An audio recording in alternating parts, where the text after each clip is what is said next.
So those are the parallels I see. There have been 12 investigations of the Abu Ghraib abuses. 11 of, and they're all called independent. Hardly so, because 11 of them are by generals. And I'm going to show you some. And the only one that's not by a general is by James Schlesinger, who was a former Secretary of Defense, who was ordered to do this by Rumsfeld.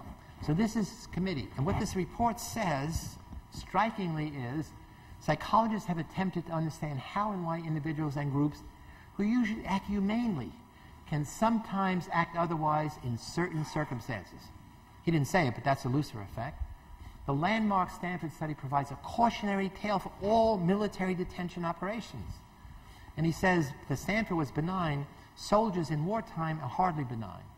And then the report says, here are the stresses and here's the psychological factors that were involved in Abu Ghraib. His list is identical to the one that I presented, dehumanization, de-individuation. And then it goes on, and this is probably nowhere in history has social psychology ever been, in quotes, so honored in such an awful situation. The potential for abusive treatment of detainees during the global war on terrorism was entirely predictable based on a fundamental understanding of the principles of social psychology, coupled with an awareness of numerous known environmental risk factors. Findings from the field of social psychology suggest that the conditions of war and the dynamics of detainee operations carry inherent risk. For what? For human mistreatment, and therefore must be what? Approached with great caution, careful planning and training, of which the military did none. Because there was a rush to war, you remember. There was not only no exit strategy, there was no planning for anything after the 3 weeks of shock and awe. And this is what happened afterwards. So this is only a small part of a whole body of social psychological research. That, for time's sake, I'm just doing those 3 or 4 oldies but goodies. But even there you can see, in fact, we have substituted social psychology for Dr. Jekyll's chemicals and produced the same effect.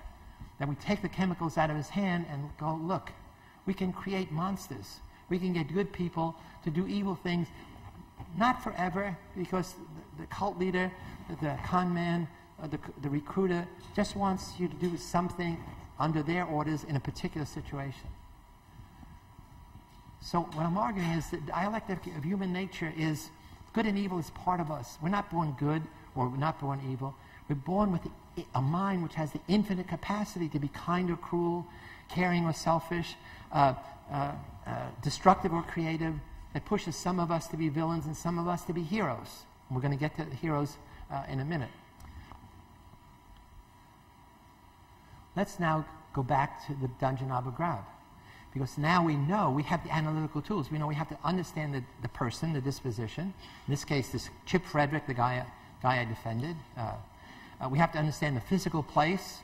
We have to understand mostly the social, psychological setting, the behavioral context. And we have to know what was the system that created that dungeon, that situation. So he's an Army Reserve MP in charge of the night shift. He's one of the bad apples. We're going to say, what was he like before he went there? What was he like after he went there? What was the situational influence on him while he was there? So I said, I take on the role of investigative reporter to find out everything I could about him and become an expert witness on his trial. I give the situational defense, and the Army gives the dispositional prosecution. So here he is.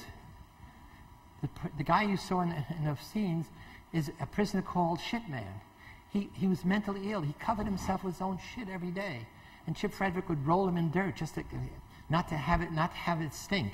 And then here's a picture of him sitting on the prison between 2 gurneys, between stretchers. They did this just to get him to stop doing this, because everybody's going crazy, the prisoners and guards. Makes the mistake of sitting on him, because somebody said, hey, Chip, sit on him, I want to take a picture. But this is one of the bad things he did. He and one of those beautiful women you saw said, hey, let's do something interesting. Let's get the guy on the box. We'll put fake electrodes on, and we'll tell him if he falls off the box, he's going to get electrocuted. They didn't think anything was wrong because it was fake, except he didn't know it.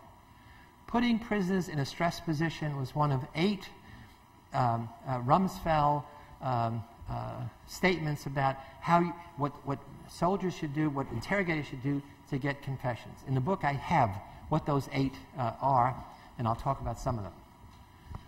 The worst thing he did physically is he punched a detainee once in the chest who was escaping.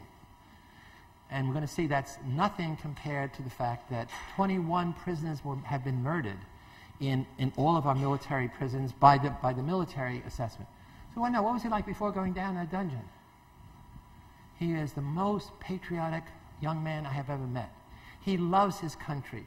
He loves the American flag. He takes pictures of him with the American. He gives the American flag as gifts. You know, people got, you know, one is enough. He gives people.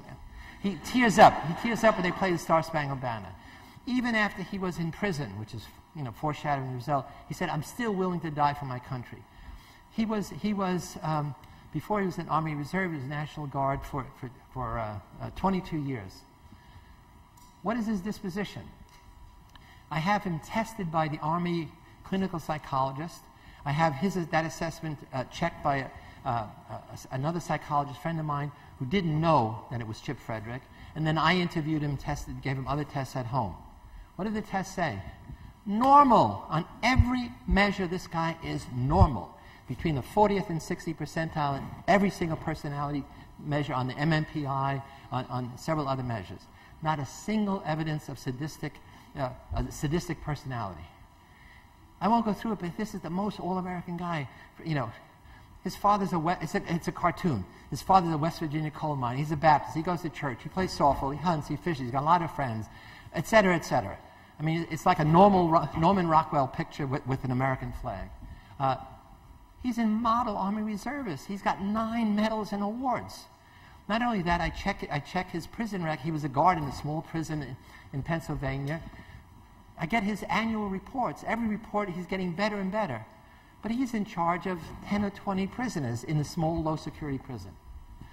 Super patriot until he goes to the dungeon. What was the situation like? All the things that were in the Stanford Prison Study are there. In all the reports. Aside from him, I have a woman who's in charge of the investigation, Marcy Drury, who actually gives an endorsement of the book, telling me about what it was like. It's identical to prison study, and all the worst abuses were on the night shift because there was no surveillance, there was no supervision in both places. He worked 12-hour shifts, 4 p.m. to 4 a.m., 7 days a week for 40 days without a day off. And then they gave him 1 day off, and he worked 2 more weeks. So he worked 60 days with 1 day off. What were the conditions like?